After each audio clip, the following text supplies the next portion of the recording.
Christmas Bush. കാലങ്ങൾക്ക് മുമ്പ് വിശാലവും ചൂട് നിറഞ്ഞതുമായ ഓസ്ട്രേലിയയിൽ വാർഗൽ എന്നൊരു യുവാവ് ജീവിച്ചിരുന്നു. ആവശ്യത്തിലായിരിക്കുന്ന ഏതൊരാളെയും സഹായിക്കാൻ മുന്നിട്ടിറങ്ങുന്ന ഹൃദയത്തിൽ കരുണയുള്ള ഒരാളായിരുന്നു അവൻ. ബാല്യകാലം മുതലേ അവൻ്റെ സുഹൃത്തായിരുന്ന ചിരിയും ദയയും നിറഞ്ഞ മീറോ അവന് പ്രിയങ്കരിയായിരുന്നു. രണ്ടുപേരും തമ്മിലുള്ള സൗഹൃദം വലിയ ഗംട്രീകളുടെ വേര് പോലെ ആഴത്തിലുള്ളതായിരുന്നു. വേനൽക്കാലം ആരംഭിക്കാനിരിക്കെ അവൻ്റെ ഗോത്രത്തെ സംരക്ഷിക്കാൻ വാർഗലിന് വിദൂരമായൊരു സ്ഥലത്തേക്ക് പോകണമായിരുന്നു. ക്രിസ്മസ് സമയത്ത് തിരിച്ചെത്താമെന്ന് മീറോയ്ക്കൊരു വാഗ്ദാനം നൽകിക്കൊണ്ടാണ് അവൻ പുറപ്പെട്ടത്. അവൻ തിരിച്ചു വരുമെന്ന പ്രതീക്ഷയിൽ മീറോ എല്ലാ ദിവസവും അവനെ കാത്തിരുന്നു. എന്നാൽ വിധി മറ്റൊന്നായിരുന്നു. ഗോത്രവർഗങ്ങൾ തമ്മിലുണ്ടായ യുദ്ധത്തിൽ വാർഗൽ മരണമടഞ്ഞു. ഈ വാർത്ത കേട്ട് മീറോയുടെ ഹൃദയം തകർന്നു. അവർ ഇരുവരും ഒരുമിച്ച് നടന്നിരുന്ന കുറ്റിക്കാട്ടിലൂടെ കരഞ്ഞുകൊണ്ട് അവൾ ഒറ്റയ്ക്ക് നടന്നു. അവൾ വിഷാദ രോഗത്തിന് അടിമപ്പെട്ടു പോകുമെന്ന് ഗ്രാമത്തിലുള്ളവർ ഭയപ്പെട്ടു. എന്നാൽ ഒരത്ഭുതം നടന്നു.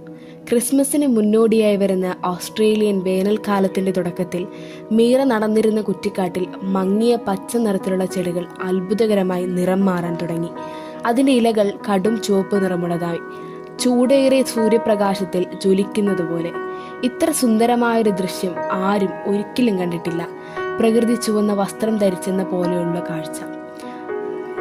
വാർഗലിന്റെ ആത്മാവ് മീറോയെ ആശ്വസിപ്പിക്കാൻ തിരികെ എത്തിയെന്ന് ഗ്രാമത്തിലുള്ളവർ വിശ്വസിച്ചു.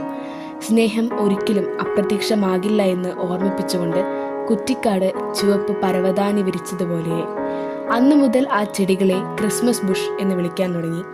ഓരോ വർഷവും ക്രിസ്മസ് അടുക്കുമ്പോൾ നമുക്ക് നഷ്ടപ്പെട്ടവർ സ്നേഹത്തിൻ്റെയും സൗഹൃദത്തിൻ്റെയും സാന്നിധ്യമായി നമ്മോടൊപ്പമുണ്ട് എന്ന് ഓർമ്മപ്പെടുത്തിക്കൊണ്ട് ആ ചെടികൾ തൻ്റെ തിളക്കമുള്ള ചുവപ്പ് നിറമണിയും.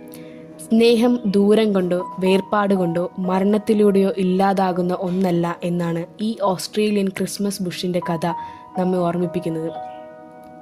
ക്രിസ്മസ് സമയത്ത് പ്രിയപ്പെട്ടവരെ ഓർത്ത് പലരും ഹൃദയത്തിൽ വേദനിക്കാറുണ്ട്. എന്നാൽ ഈ ഓസ്ട്രേലിയൻ ബുഷ് അപ്രതീക്ഷിതമായി ചുവപ്പായതുപോലെ ദൈവകൃപയും അത്ഭുതകരമായ രീതികളിൽ നമ്മിൽ ചൊരിയപ്പെടും, പ്രത്യേകിച്ച് പുണ്യകാലമായ ഈ ക്രിസ്മസ് നാളുകളിൽ.